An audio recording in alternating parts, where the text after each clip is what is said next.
ஓம் சாந்தி. முரளி தேதி 28/4/2025. இன்றைய சாக்கார முரளியிலிருந்து பாபா கூறியுள்ள முக்கியமான கருத்துக்கள். பாபா சொல்கின்றார், இனிமையான குழந்தைகளே, உங்களுடைய அன்பு அழியக்கூடிய சரீரங்களின் மீது இருக்கக்கூடாது. ஒரு தேகமற்றவரிடம் அன்பு வையுங்கள். தேகத்தை பார்த்து கொண்டிருந்தாலும் பார்க்காதீர்கள்.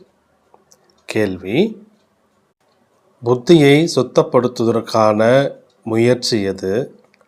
சுத்தமான புத்தியினுடைய அடையாளம் என்ன? நீங்கள் பாபா நமக்கு என்ன கேள்வி கேட்குறாங்க? புத்தியை சுத்தப்படுத்துவதற்கான முயற்சி எது? சுத்தமான புத்தியினுடைய அடையாளம் என்ன? பதில்: ஆத்ம அபிமானி ஆவதன் மூலமே புத்தி சுத்தமடைகிறது. இப்படிப்பட்ட ஆத்ம அபிமானி குழந்தைகள் தன்னை ஆத்மா என புரிந்து கொண்டு ஒரு பாபா மீது அன்பு செலுத்துவார்கள். ஆனால் யார் மூட புத்தி உள்ளவர்களோ அவர்கள் தேகத்தின் மீது அன்பு செலுத்துவார்கள். தேகத்தையே அலங்கரித்தபடி இருப்பார்கள்ன்றார் பாபா. அதனால் பாபா என்ன சொல்கிறாரு? புத்தி சுத்தமாகணும் அப்படின்னா ஆத்ம அபிமானி ஆகணுன்றார். யார் தேகத்தை அலங்காரம் பண்ணுறாங்க, தேகத்தின் மேலே அன்பு செலுத்துகிறாங்கன்னா அவர்களை பாபா என்ன சொல்கிறாரு? மூட புத்தி உள்ளவர்கள்னு சொல்கிறார் பாபா. ஓம் சாந்தி. குழந்தைகளாகி நீங்கள் ஆத்ம அபிமானி ஆகி அமர வேண்டும். ஆத்மாவாகிய நான் இந்த சரீரத்தில் வீற்றிருக்கிறேன். சிவபாபா நமக்கு புரிய வைக்கின்றார். இது நல்ல விதமாக புத்தியில் நினைவிருக்க வேண்டும். இவர் இடைத்தரகர் ஆகிவிட்டார். யார்? பிரம்மா பாபா. உங்களுக்கு புரிய வைக்கக்கூடியவர் பரமாத்மா ஆவார். இவருக்கும் கூட ஆஸ்தியை அவர் தான் கொடுக்குறார். பிரம்மா பாபாவுக்கு ஆஸ்தி யார் கொடுக்கறது? சிவபாபா தான் கொடுக்குறாரு.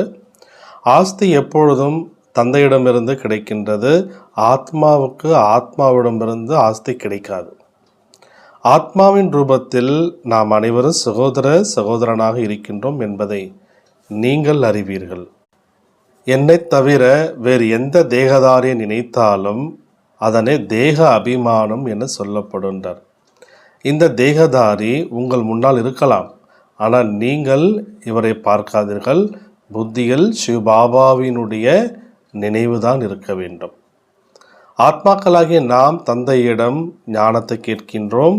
புத்தி தந்தையின் பக்கம் செல்ல வேண்டும். தந்தை இவர் பக்கத்தில் அமர்ந்து நமக்கு ஞானம் கொடுக்கிறார். அவர் சரீரத்தை கடனாக பெற்றிருக்கிறார். ஆத்மா இந்த சரீரம் என்ற வீட்டில் நடிப்பை நடிக்கின்றது. நடிப்பை நடிப்பதற்காக தன்னை வீட்டோடு கைது செய்தது போல் இருக்கிறது. சுதந்திரமாகத்தான் இருக்குது, ஆனால் இதில் பிரவேசமாகி தன்னை இந்த வீட்டில் வைத்து பூட்டி நடிப்பை நடிக்கிறது என்றார் பாபா. இந்த இடத்துல வீடுன்னு எது பாபா சொல்கிறாரு? சரீரத்தை சொல்கிறார். இந்த சமயத்தில் யார் எந்த அளவு ஆத்ம அபிமானியாக இருப்பார்களோ அவர்கள் உயர்ந்த பதவி அடைவார்கள். யார் உயர்ந்த பதவி அடைவாங்க? யார் ஆத்ம அபிமானியாக ஆகின்றார்களோ அவர்கள்.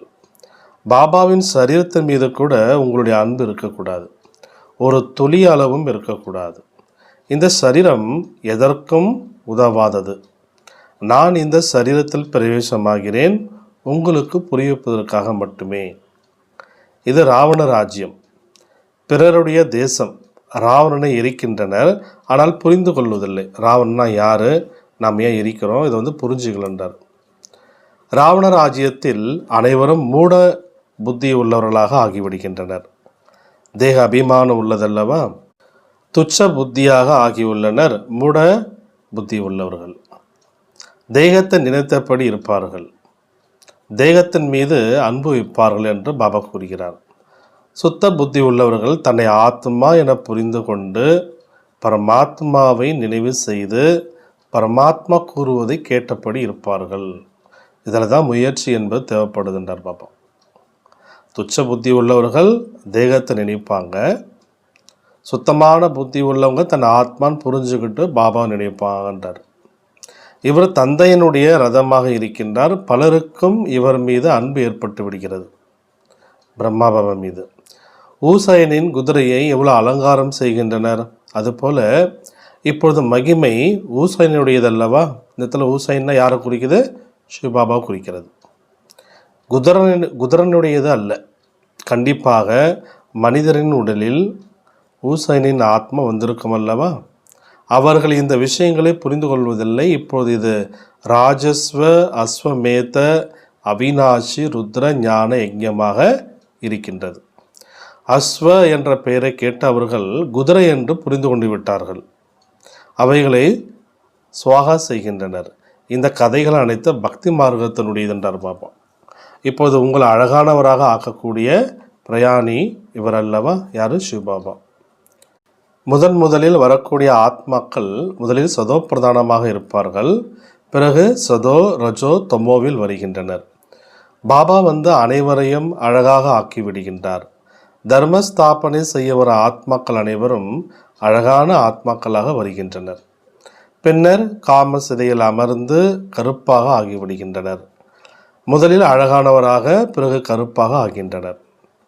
இவர்கள் முதல் நம்பரில் முதலாக வரும் பொழுது அனைவரை விட அதிகமாக அழகாக இருக்கின்றனர். யாரை சொல்றார் பாபா? லக்ஷ்மி நாராயணரை சொல்றார். இவர்களை போன்ற இயற்கையான அழகுள்ளவர்கள் யாருமே இருக்க முடியாது. இது ஞானத்தினுடைய விஷயமாகும். கிறிஸ்தவர்கள் பாரதவாசிகளை விட அழகாக, அதை வெள்ளையாக இருக்கின்றனர். ஏனென்றால் அந்த பக்கத்தில் வசிப்பவர்கள் ஆவார்கள். ஆனால் சத்தியத்தில் இயற்கையான அழகு என்பது இருக்கின்றார். ஆத்மா மற்றும் சரீரம் இரண்டுமே அழகாக இருக்கும் சத்தியத்தில். இந்த சமயத்தில் அனைவரும் தூய்மையற்றவர்களாக கருப்பாக இருக்கின்றனர்.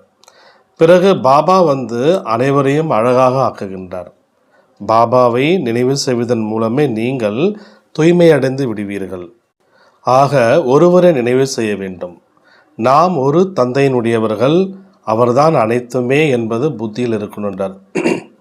இந்த கண்களால் பார்க்கக்கூடிய அனைவரும் விநாசம் அடைந்து விடுவார்கள். இந்த கண்களும் அழிந்து விடப் போகின்றன. பரம்பிதா பரமாத்மா திருநேத்திரி என சொல்லப்படுகிறார். அவருக்கு ஞானத்தினுடைய 3ஆம் கண் உள்ளது. திருநேத்திரி, திரிகாலதரிசி, திரிலோகநாதர் எனும் பெயர்கள் அவருக்கு கிடைத்துள்ளன. இப்போது உங்களுக்கு 3 உலகங்களின் ஞானமும் உள்ளது. விநாச காலத்தில் விபரீத புத்தி அழிவை தரும் என்று சொல்வார்கள். மனிதர்கள் மிகவும் குருட்டு நம்பிக்கையில் இருக்கின்றனர். தேகதாரிகளின் மீதே பற்று வைக்கின்றனர். இப்போது நீங்கள் ஆத்ம அபிமானி ஆக வேண்டும். ஒருவர் மீது மட்டுமே பற்று வைக்க வேண்டும். வேறு யார் மீதாவது பற்று இருக்கின்றது என்றால் தந்தையிடம் விபரீத புத்தி உள்ளது என அர்த்தம். விபரீத புத்தினா என்ன அர்த்தம்? அன்பற்ற புத்தி. பாபா மேலே அன்பில்லை, அன்பில்லாத புத்தி. தந்தையாகி என்ன நினைவு செய்யுங்கள். இதில் தான் உங்களுக்கு முயற்சி என்பது தேவைப்படுது. தந்தையுடன் நினைவின் தொடர்பு வைப்பதில் யாருமே புத்திசாலி இல்லைன்றார். நினைவில் புத்திசாலியாக இல்லாதவர்கள் பண்டிதர்கள் போன்றவர்கள்ன்றார். ஞானத்தில் எவ்வளோதான் புத்திசாலிகளாக இருந்தாலும் நினைவில் இல்லாவிட்டால் அவர்கள் பண்டிதர்கள் தான். பாபா ஒரு பண்டிதரின் கதையை சொல்கின்றார் அல்லவா? அந்த பண்டிதர் வந்து யாருக்கு சொன்னாரோ அவர்கள் பரமாத்மாவை நினைவு செய்து அக்கறை சென்று விட்டனர். பண்டிதரின் உதாரணம் கூட உங்களுக்காக தான்டார். தந்தை நினைவு செய்தீர்கள் என்றால் அக்கறைக்கு சென்று விடுவீர்கள். முரளியில் கூர்மை மிக்கவராக இருந்தால் மட்டுமே அக்கறை செல்ல முடியாது. நல்ல நாலேஜ்ஃபுல்லாக இருக்கீங்க, முரளியில் ரொம்ப கூர்மை மிக்கவர்களாக இருக்கின்றீர்கள் என்றால் மட்டுமே அக்கறைக்கு போக முடியாது. நினைவு செய்யாமல் பாவக்கர்மங்கள் அழியாது. இவை அனைத்தும் உதாரணங்கள் உருவாக்கப்பட்டுள்ளன. பாபா வந்து சரியான விதத்தில் புரிய வைக்கின்றார். அவர்களுக்கு நிச்சயம் ஏற்பட்டு விடுகிறது. ஒரு விஷயத்தை மட்டும் பிடித்து கொண்டு விட்டனர். பரமாத்மா நினைவு செய்வதன் மூலம் அக்கறை சேர்ந்து விடுவீர்கள். ஞானம் மட்டும் இருக்கும், ஆனால் நினைவு இருக்காது என்றால் உயர்ந்த பதவியை நீங்கள் அடைய முடியாது. ஞானமும் இருக்கணும், யோகமும் இருக்கணும். நினைவு செய்யாதவர்கள் பலர் இருக்கின்றனர். முக்கியமான விஷயமே என்ன? நினைவு தான்டார். மிகவும் நல்ல நல்ல சேவை செய்பவர்கள் இருக்கின்றனர். ஆனால் புத்தியின் தொடர்பு சரியாக இல்லாவிட்டால் மாட்டிக்கொள்வார்கள். நினைவு செய்யக்கூடியவர்கள் ஒருபொழுதும் தேக அபிமானத்தில் சிக்க மாட்டார்கள். அசுத்தமான சங்கல்பங்கள் வராது. நினைவில் பக்குவம் இல்லாவிட்டால் புயல் காற்று வீசும். நினைவின் மூலம் கர்மேந்திரியங்கள் முழுமையாக வசப்பட்டுவிடும். நினைவின் மூலமாக நமக்கு என்னென்னலாம் நன்மை இருக்குது என்பது பற்றிலாம் பாபா வந்து நமக்கு விளக்கி சொல்கிறார்.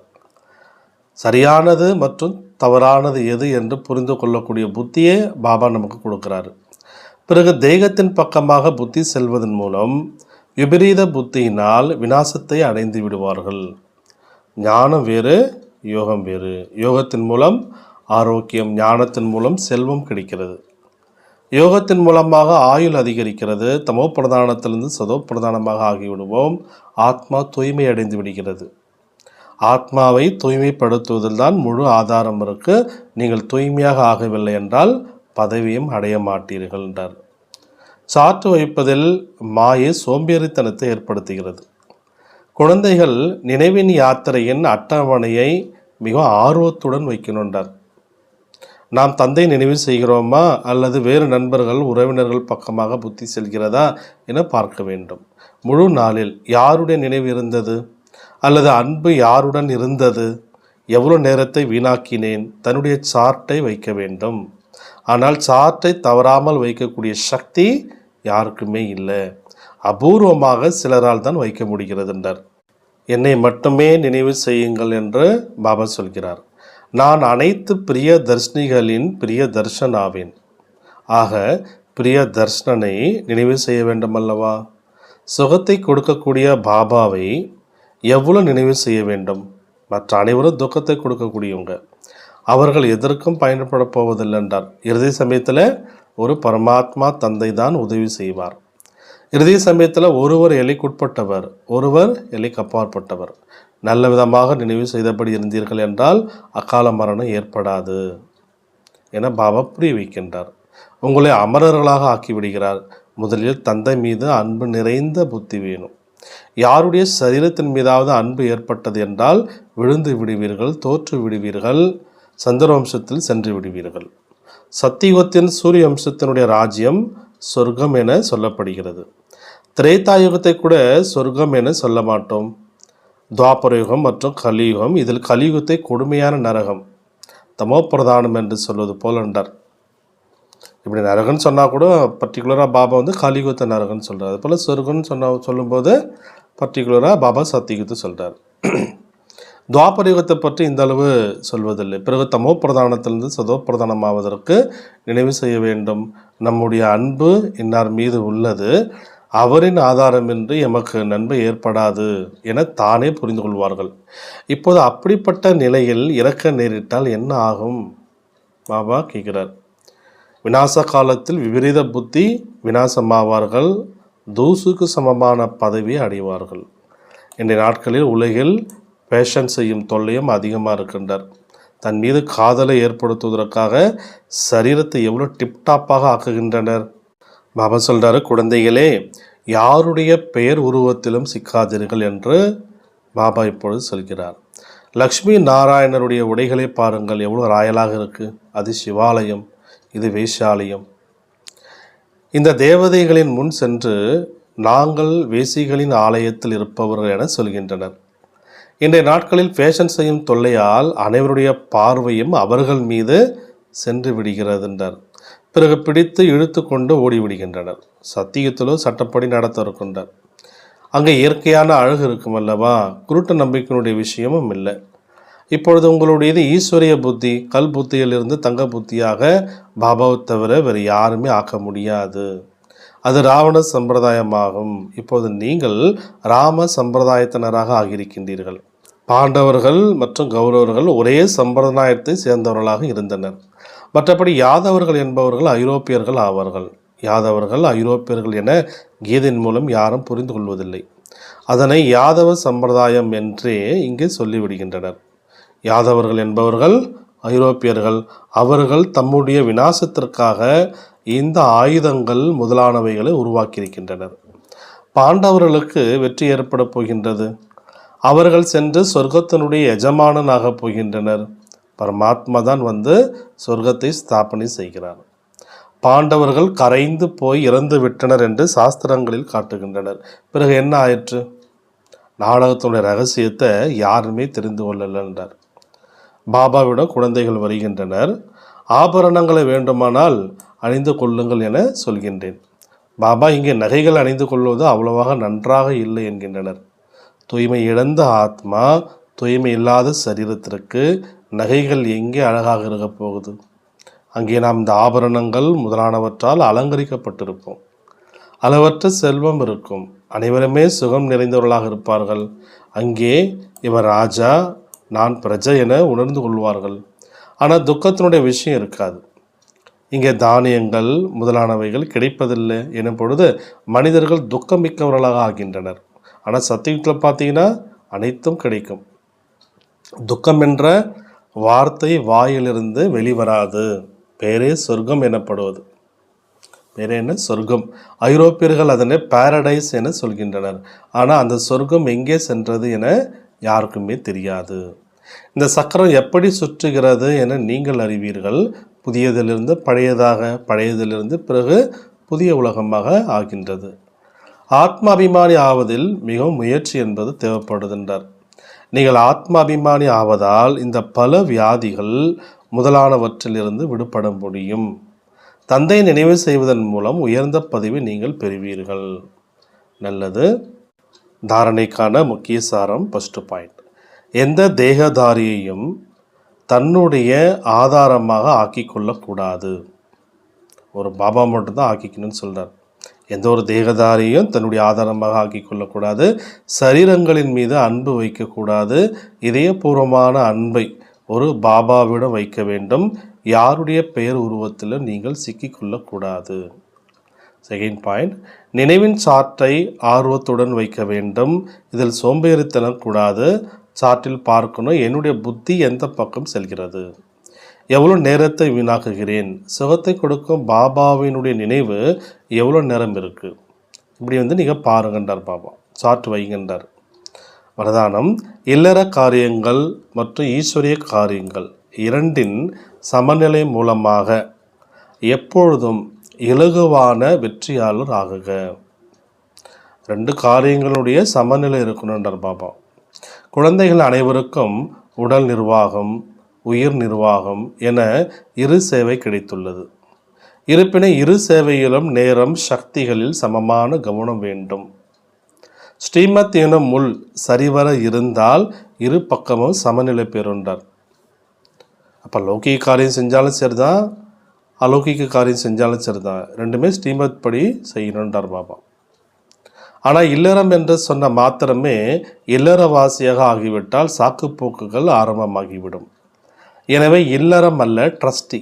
இந்த நினைவினால் இல்லற காரியம், ஈஸ்வரிய காரியங்களில் சமநிலை இருந்தால் எப்பொழுதுமே இலகுவாக வெற்றி நீங்கள் அடைவீர்கள். ஸ்லோகன், முதல் டிவிஷனில் வருவதற்காக கர்மேந்திரியங்களையும் மாயையினையும் வென்றவர்களாக ஆகுங்கள். எப்போ கர்மேந்திரியங்களையும் மாயை வெல்கின்றோமோ அப்பொழுது முதல் டிவிஷனில் வந்து விடுவோம் என்று பாபா சொல்கிறார். நல்லது. ஓம் சாந்தி.